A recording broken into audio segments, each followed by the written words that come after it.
Bismillahirrahmanirrahim. Assalamualaikum warahmatullahi wabarakatuh. Alhamdulillahirabbil alamin. Wassalatu wassalamu ala sayyidil mursalin wa ala alihi wa ashabihi wa man tabi'ahu bi ihsanin ila yaumiddin. Rabbana iftah bainana wa baina qaumina bil haqq wa anta khairul fatihin. Rabbi shrah li sadri wa yassir li amri wahlul 'uqdatam min lisani yafqahu qawli. Subhanaka la ilma lana illa ma 'allamtana innaka antal alimul hakim. Wala haula wala quwata illa billahil aliyil azim. Tak dengar. Kurang. Tak saya kata.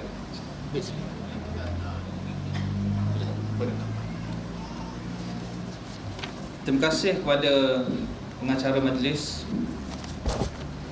yang berbahagia, yang berhormat Tuan Haji Andasura, barisan kepimpinan PAS di seluruh tingkat, tuan-tuan, puan-puan, tuan-tuan guru, para alim, ulama, muslimin muslimat yang dirahmati Allah sekalian. Alhamdulillah, pertama sekali marilah kita bersyukur kepada Allah Subhanahu wa taala yang telah memberikan kesempatan kepada kita pada hari ini untuk bersama dalam satu majlis yang membicarakan berkenaan dengan satu perkara yang besar sebenarnya, iaitu membicarakan tentang hukum yang diturunkan oleh Allah Subhanahu wa taala. Apabila kita membicarakan hukum Allah yang Allah turunkan dan Allah suruh kita buat, maka ini adalah merupakan perkara besar, perkara yang perlu didaulatkan, dan adalah menjadi kewajipan kita sebagai seorang Muslim untuk berusaha bersungguh-sungguh untuk memastikan bahawa hukum Allah Subhanahu wa taala dapat ditegakkan di atas muka bumi. Dan itulah tanggungjawab yang diberikan kepada kita. Dan pada zaman ini itu adalah ujian kepada umat Islam pada hari ini, yang mana kita berada dalam era Islam itu telah dipinggirkan. Dan kalau kita lihat perancangan musuh-musuh Islam untuk meminggirkan Islam ini sudah lama. Sejarah itu sangat panjang. Dan kebetulan kita ditakdirkan oleh Allah berada ketika mana perancangan musuh yang telah dirancang ratusan tahun dahulu untuk menghenyak, menjatuhkan hukum Allah, kita berada di era tersebut. Walaupun begitu, ia bukanlah merupakan satu gambaran bahawa kita adalah merupakan satu generasi yang dilupakan oleh Allah Subhanahu wa taala. Tetapi ini adalah merupakan ujian yang Allah berikan kepada kita. Dan begitu besar pahala yang Allah janjikan kepada hamba-Nya yang cuba untuk menegakkan kalimah Allah dalam keadaan kekangan di sana sangat besar. Tajuk saya pada hari ini adalah berkaitan dengan hudud dan pelaksanaannya di Malaysia. Kita sudah ada 2 pembentangan sebelum ni. Saya tak sempat dengar tadi, baru sampai sebelum pukul berapa tadi, dengan hujung Ustaz Khairuddin terangkan. Saya minta maaf sekiranya di sana ada perulangan dalam penjelasan, tetapi saya cuba pergi untuk lebih kepada fokus tajuk kita hari ini, iaitu berkenaan dengan pelaksanaannya di Malaysia. Kalau dahulu kita didengarkan, kita diterangkan bahawa di sana terdapat halangan yang sangat besar untuk melaksanakan hudud di Malaysia. Apabila pimpinan-pimpinan PAS pada satu masa dahulu nak melaksanakan hudud ini dan kemudian cuba untuk membina enakmen jenayah syariah itu, ramai menyatakan di sana banyak halangan. Di antara perkara yang dikatakan halangan adalah merupakan pertama sekali halangan perlembagaan. yang mana disebutkan bahawa perlembagaan ini adalah merupakan halangan paling besar untuk dilaksanakan. Antaranya dijelaskan ada peruntukan dalam Perlembagaan Persekutuan Malaysia, iaitu dalam perkara 4/1 menyebutkan perlembagaan ini adalah merupakan undang-undang utama persekutuan, dan apa-apa undang-undang yang diluluskan selepas Hari Merdeka dan yang berlawanan dengan perlembagaan ini hendaklah terbatal setakat yang berlawanan itu. Jadi perkara 4/1 ini adalah merupakan di antara perkara yang disebutkan sebagai halangan besar untuk pelaksanaan hudud di Malaysia ini. Disebabkan perlembagaan itu dianggap sebagai undang-undang tertinggi negara. Mana-mana undang-undang yang dibuat bercanggah dengan perlembagaan negara, maka dengan sendirinya kita sibuk-sibuk dekat DUN, kita bincang, kita kupas, kita buat diskusi macam hari ini, tiba-tiba kita putuskan apabila mereka bawa kepada perlembagaan, mereka kata ia bercanggah, dengan sendirinya terbatal. Itu mengikut tafsiran-tafsiran sebelum daripada ini, bahawa kita tidak boleh buat disebabkan halangan perlembagaan. Dan apabila ada halangan perlembagaan, di sana dikatakan bahawa ada peruntukan yang mana menunjukkan boleh perlembagaan itu dipinda. Tetapi di sana banyak cabarannya. Antaranya ialah, peruntukannya ialah perlu ada 2/3 sokongan daripada seluruh ahli parlimen untuk melakukan pindaan kepada perlembagaan itu. Yang dikatakan 2/3 daripada ahli parlimen bukanlah mereka yang hadir pada hari itu. Contoh persidangan parlimen hari ini, contoh yang hadir 30 orang, yang lain sibuk dengan urusan macam-macam.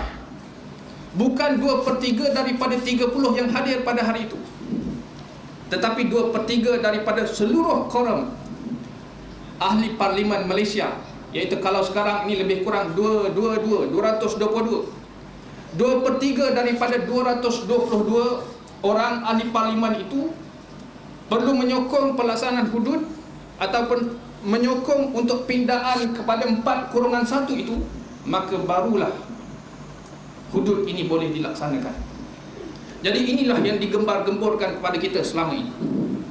Tetapi walaupun begitu, saya cuba untuk membawa perbincangan kita pada hari ini bahawa di sana terdapat aliran di dalam mereka yang bekerja dalam ruang lingkup undang-undang negara ini. Kalau kita mengimbau sejarah, sejak pada tahun 80-an sudah ada inisiatif gerak kerja daripada para hakim dalam negara kita yang mempunyai kecenderungan untuk memastikan Islam itu diterjemahkan dalam erti kata yang sebenar. Di sana sudah ada gerakan-gerakan yang dibuat. Dan dalam bidang akademik, kita ada beberapa orang profesor yang sangat memberi jasa kepada penjelasan tentang perlembagaan ini. Antaranya almarhum Profesor Ahmad Ibrahim, yang telah mencetuskan pelbagai perbincangan berkenaan bahawa perlembagaan ini bukanlah perlembagaan yang sekadar ditafsir mengikut mereka yang merangkanya sebelum itu, tetapi ia juga boleh ditafsirkan dengan tafsiran-tafsiran yang bersesuaian dan tidak bercanggah dengan maksud perlembagaan itu sendiri. Lalu pada tahun 80-an sudah ada artikel-artikel, tulisan-tulisan yang membicarakan perkara ini. Antaranya ialah perkara mereka membicarakan tentang perkara 4/1 tadi. Apa dia? Kita ulang semula. 4/1.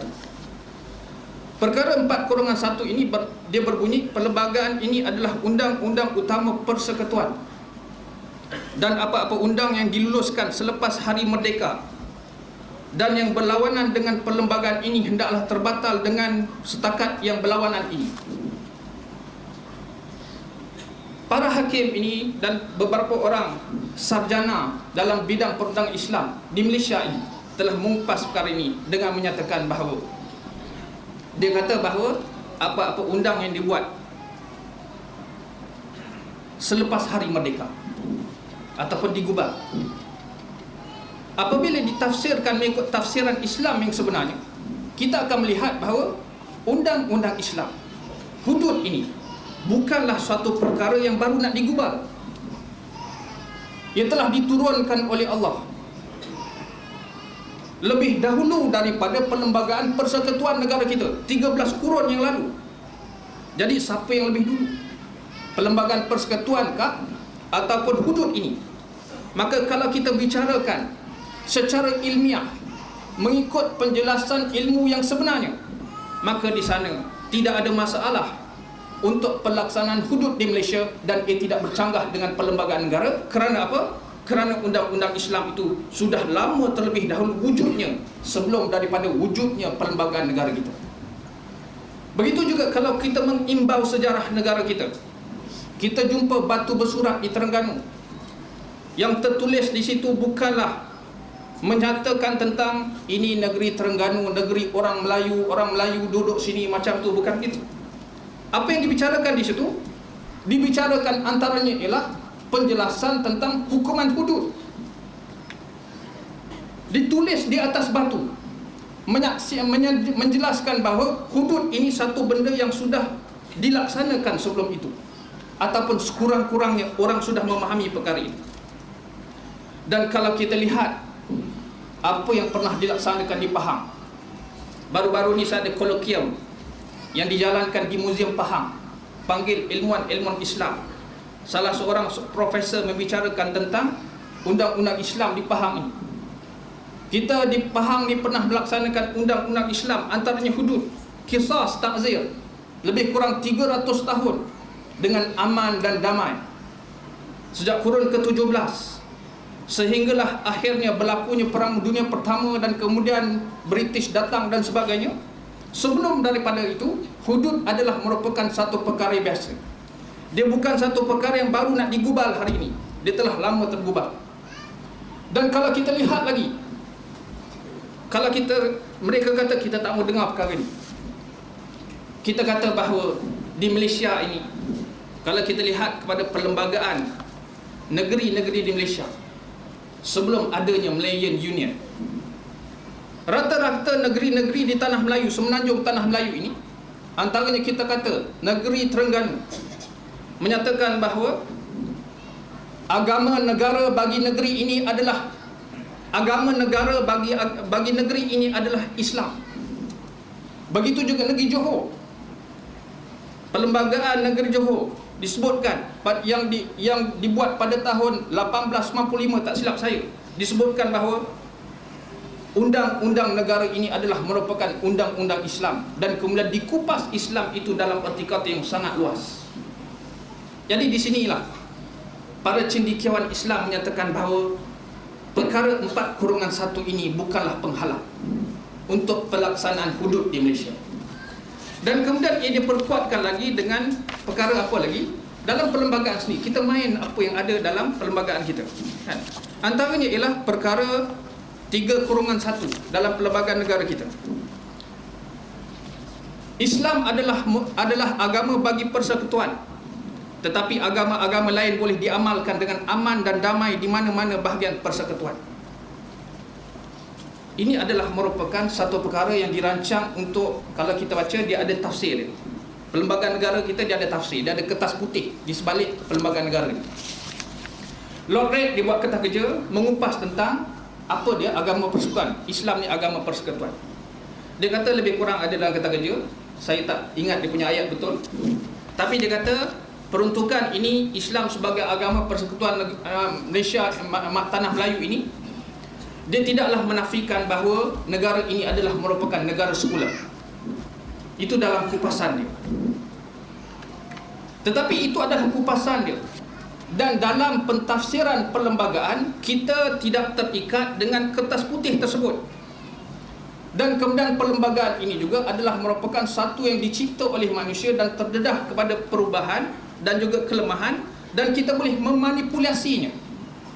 Dan kalau kita lihat dalam konteks hari ini, antaranya almarhum Profesor Ahmad Ibrahim menyatakan bahawa memanglah itu yang dihasratkan oleh penggubal kepada perlembagaan ini dalam perkara 3/1. Tetapi kita sebagai seorang yang merdeka, kita tidak terikat dengan apa yang mereka rangka tersebut. Kita sudah merdeka dan kita boleh mentafsirkannya sebagai seorang yang merdeka. Jadi dia telah memberikan tafsiran yang baru. Kalau tafsiran dulu, maksud Islam agama persekutuan ni macam ni, yang dikupas oleh Lord Reid lah kan. Antaranya ialah, maksudnya kalau kita buat majlis rasmi, start tu kena baca doa kan, baca doa. Habis tu baca doa. Tengah tu lantak lah, buat konsert ke apa, lantak kan. Macam kalau kita imbau sejarah kita zaman silam, masa ada TV kat Malaysia ni, RTM 1, RTM 2. RTM 1 start pukul apa? 3 agaknya lah tu, tak ingat. Dia mula dengan apa? Baca Quran. A'udzubillahi minasyaitonirrajim. Qari baca kan? Si ada tunjuk lagi Quran tu dengan apa? Tunjuk lagi. Baca Quran. Lepas tu cerita macam-macam. Charlie's Angel, cerita apa? Combat, cerita apa lagi? Joget-joget dan sebagainya. Kemudian dekat pukul 12 malam baca Quran lagi. RTM 2 start pukul 5 petang, habis pukul 12, macam tu juga.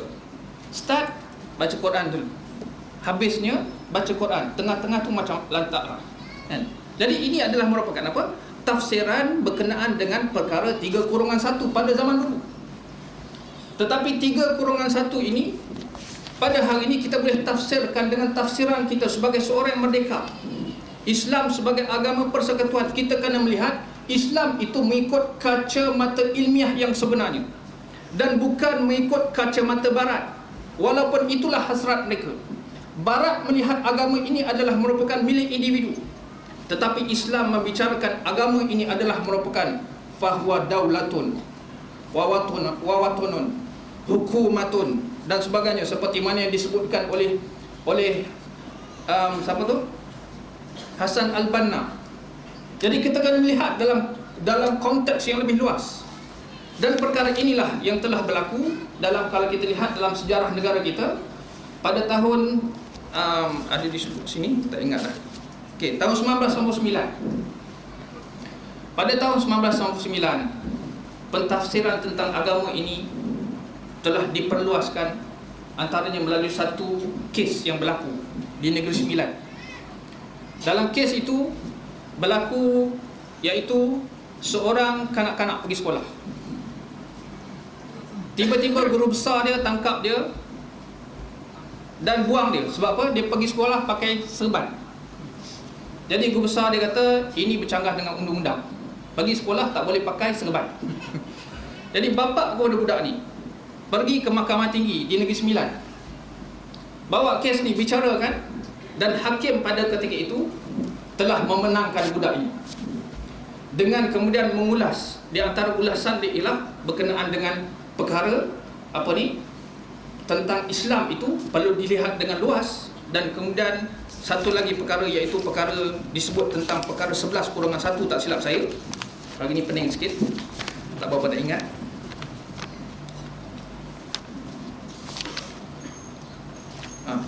Perkara 11/1 yang menyebutkan bahawa tiap-tiap orang adalah berhak menganuti dan mengamalkan agamanya dan tertakluk pada fasal 4, mengembangkan agama. Jadi dia kata, hakim telah kata, budak ni dibenarkan oleh perlembagaan negara untuk mengamalkan agama dia, Islam. Hakim, guru besar ini telah melakukan sesuatu yang bercanggah dengan perlembagaan kan? Sebab Islam ni dia kata bukan sekadar baca doa aja. Dia telah kupas tentang 3/1 pula. Tetapi Islam ni perlu dilihat dengan luas. Budak ni nak mengamalkan Islam kan? Tetapi kamu halang, kamu yang melakukan tindakan bercanggah dengan perlembagaan kan? Dan kita akan melihat perkara 4/1 ini dalam konteks nak laksanakan hudud. Sekarang ini kita sebagai seorang Muslim, kita cuba untuk memastikan Islam itu didaulatkan, diterjemahkan dengan terjemahan yang sebenarnya, dan kita nak amalkan Islam itu dengan luas. Maka 4/1 ini boleh digunakan, yang berbunyi apa? Tiap-tiap orang adalah berhak menganuti dan mengamalkan agamanya dan tertakluk kepada fasal 4, mengembangkan agamanya. Jadi sekarang kita nak laksanakan hudud adalah selari dengan perlembagaan. Kita nak amalkan agama kita. Yang mana Islam ni yang Allah turunkan bukan sekadar Allah suruh sembahyang saja. Tetapi seperti mana kalau tak silap saya dibicarakan oleh ustaz-ustaz sebelum kita ini, hudud ini adalah merupakan antara yang disebut dalam Al-Quran dengan jelas, antaranya was-sariqu was-sariqatu faqta'u, seterusnya. Dan kemudian disebutkan juga dalam hadis, antaranya cerita tentang rejam, antaranya diceritakan tentang beberapa kisah-kisah lain. Dan kemudian telah dilaksanakan pada zaman sahabat, dan kemudian pada zaman Empire Islam. Inilah hudud yang dilaksanakan, inilah kisah yang dilaksanakan, dan inilah takzir yang dilaksanakan. Dan itulah di Islam. Dan perlembagaan kita membenarkan kita untuk menterjemahkan Islam ini seperti itu. Tetapi kalau kita cuba untuk menterjemahkan Islam seperti mana kita punya penjajah dulu, maka kita perlu faham bahawa kita masih terbelenggu dengan penjajahan walaupun negara kita dah lama merdeka. Jadi sekarang pelaksanaan hudud sebenarnya antaranya ialah nak menunjukkan tentang apa? Tentang usaha kita untuk keluar daripada penjajahan. Kita tak mahu lagi terikat dengan penjajahan daripada barat. Dan inilah dia di antara usaha yang perlu dilakukan oleh umat Islam. Jadi kesimpulan daripada persoalan tentang perlembagaan ni, ada beberapa perkara yang kita bincang tentang perlembagaan ni, boleh saya simpulkan bahawa apa? Allah menyebutkan wa makaru wa makarallah wallahu khairul makirin. Mereka merancang, penjajah-penjajah dulu, mereka merancang untuk apa? Memusnahkan Islam ini. Wa makarallah, Allah juga merancang. Wallahu khairul makirin, perancangan Allah terbaik. Mereka mampu untuk mempertahankan akan undang-undang yang mereka buat ini untuk pastikan Islam tak dilaksanakan dalam erti kata yang sebenarnya. Selepas mereka lumpuhkan satu-satu negeri Melayu yang sebelum itu melaksanakan hudud dalam pelaksanaan perundangannya. Tetapi selepas 50 tahun merdeka lebih ini, hari ini dan sebelum ini, kita sudah nampak bahawa tafsiran ini boleh ditafsir untuk memenangkan Islam. Jadi dalam ruang dan peluang yang ada ini, pada tahun ini kita lihat apabila sudah ada macam lampu hijau diberikan oleh pemerintah, kan? Maka pada ketika inilah kita cuba untuk laju sikit, masuk gear laju sikit, kan? Untuk apa?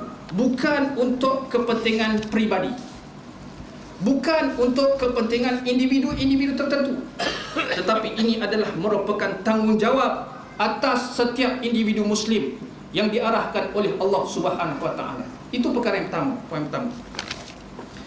Yang kedua tentang pelaksanaan di Malaysia.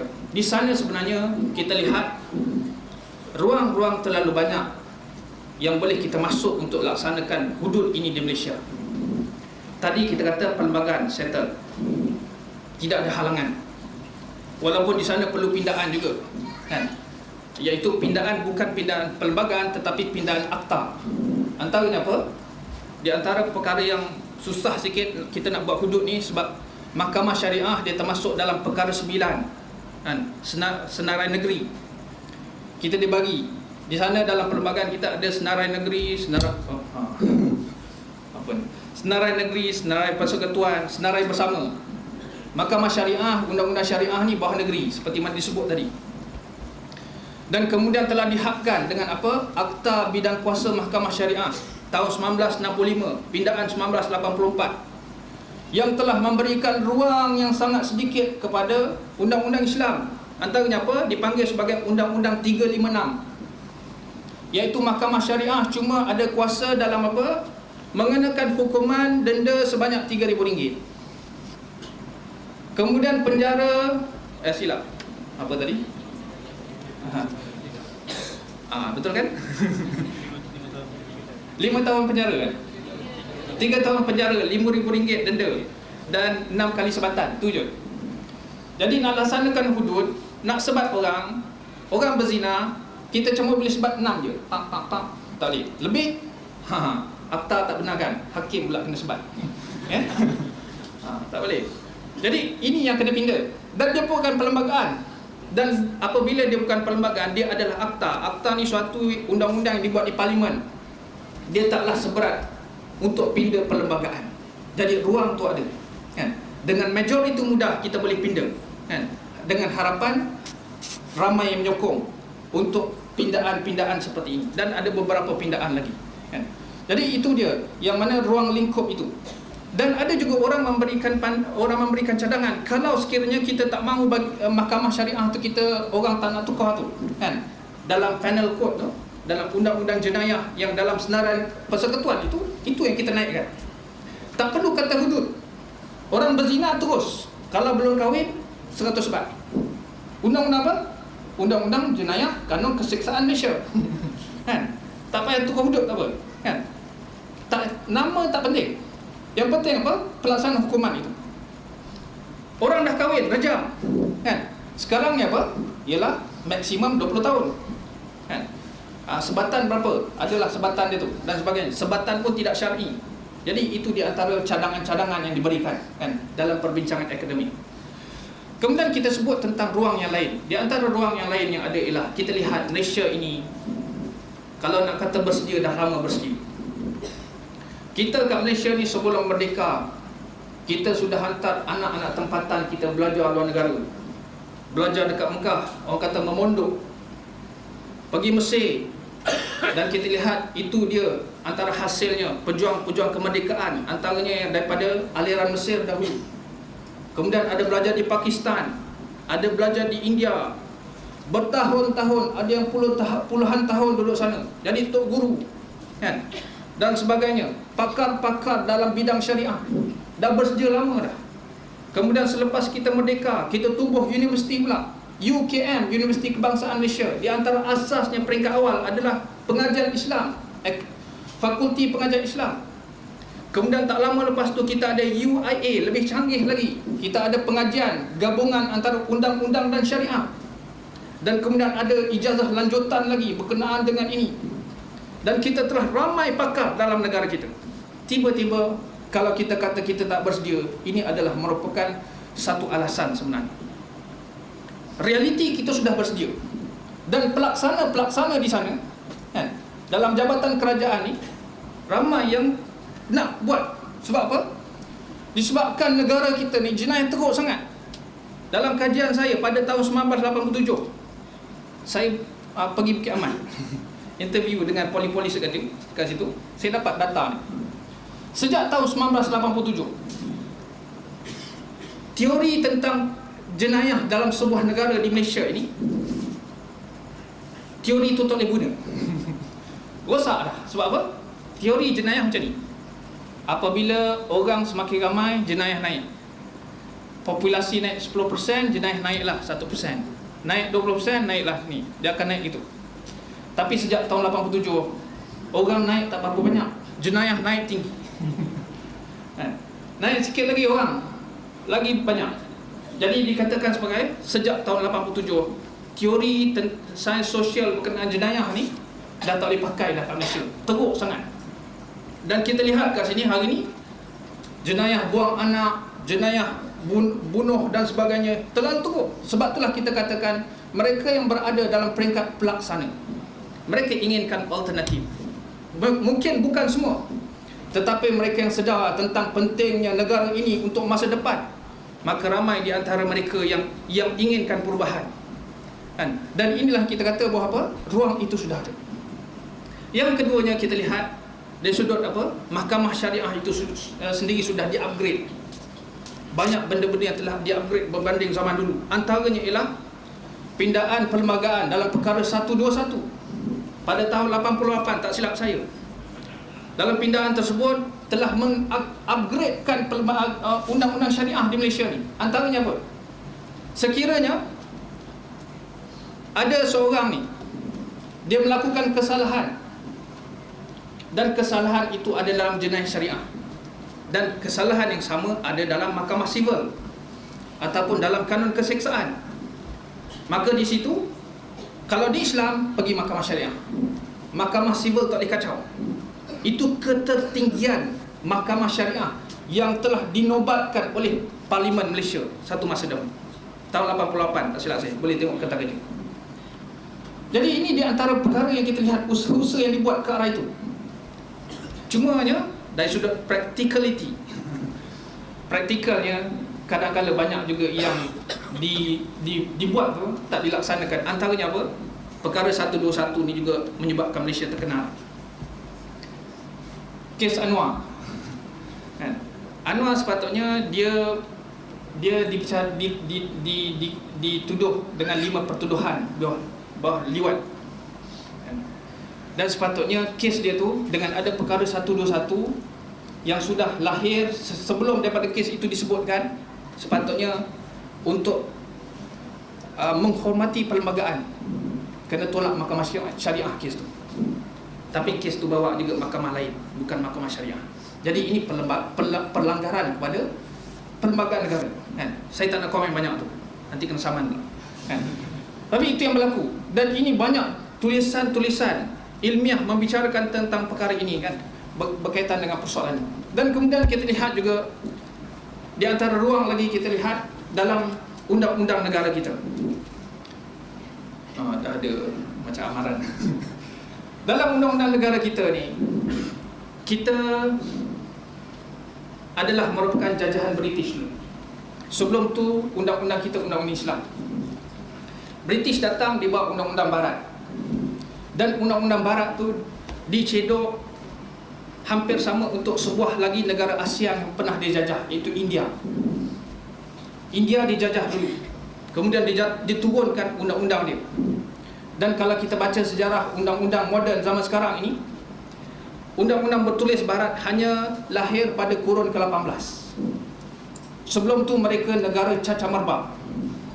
Memang sejarah tamadun barat ni hebat, tapi zaman moden ini mereka mula dengan zaman gelap 1000 tahun. Ada dulu, mungkin zaman dulu ada undang-undang bertulis, zaman Rom, zaman Greek dulu. Tapi zaman moden ni habis. Mereka bangkit semula selepas mereka belajar daripada Islam.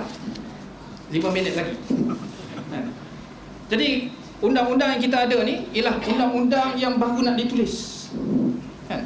Masih lagi ada kelemahan.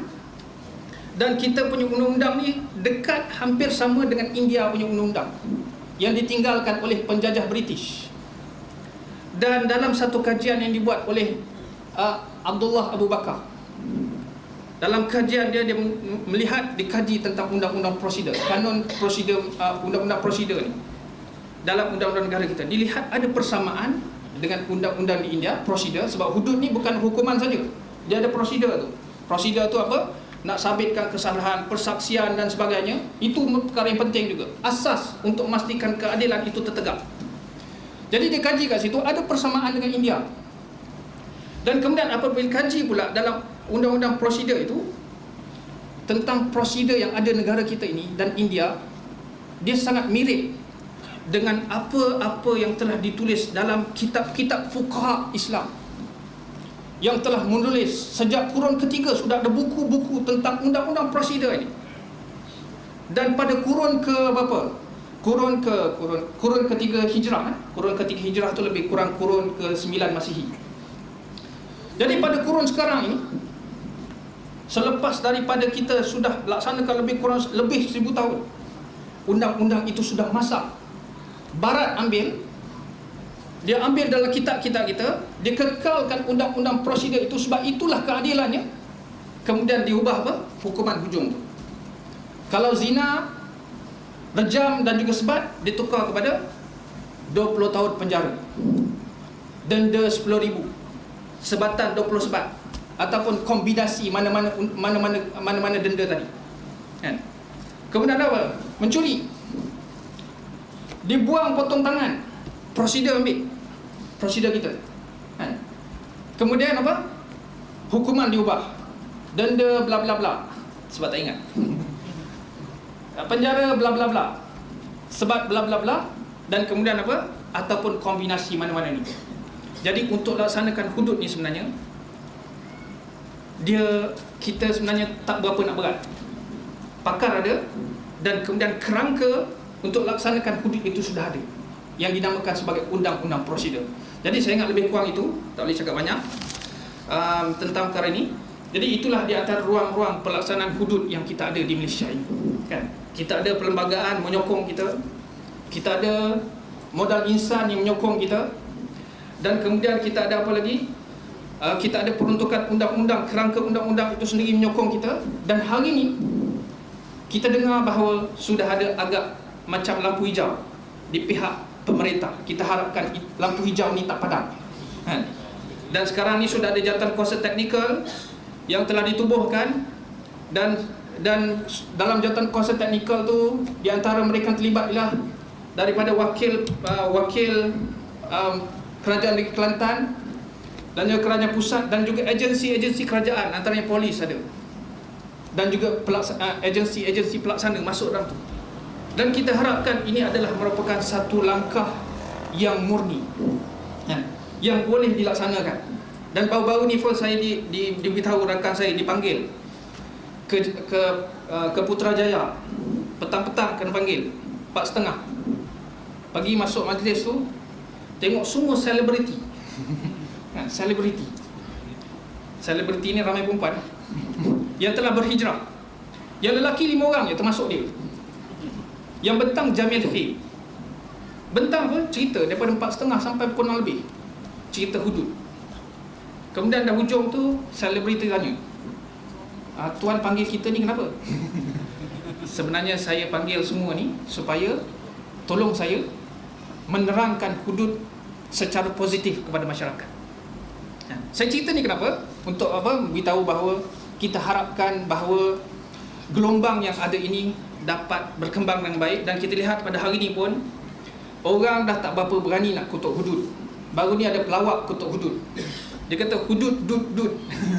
Dia buat lagu, kan? Dalam dia punya Twitter dia, kan? Orang hentam dia, kan? Kalau orang hentam hudud selamba je. Dulu ada orang kata kalau hudud ada, sedaplah kita makan sup tangan orang. Orang Islam banyak kodong. Hari ni orang dah tahu cakap macam tu merosakkan akidah. Ini satu kejayaan kepada gerakan Islam yang selama ini tak penat-penat untuk menerangkan tentang hudud. Dan hari ini dengan apa yang berlaku dalam persekitaran yang ada, kita harapkan ini adalah merupakan satu titik tolak kepada satu lagi peluang untuk kita laksanakan hukum Allah. Walaupun kita yakin setan tak suka untuk buat benda ni, akan banyak halangan, tetapi kita perlu jangan melihat halangan itu sebagai penghalang yang menyebabkan kita mengalah. Kita lihat halangan itu sebagai satu ujian yang Allah turunkan kepada kita, dan Allah tuntut kita untuk berjihad ke arah itu. Jadi setakat itu saja. Wallahu a'lam. Aqulu qawli hadza wa astaghfirullahal azim li wa lakum. Wassalamualaikum warahmatullahi wabarakatuh.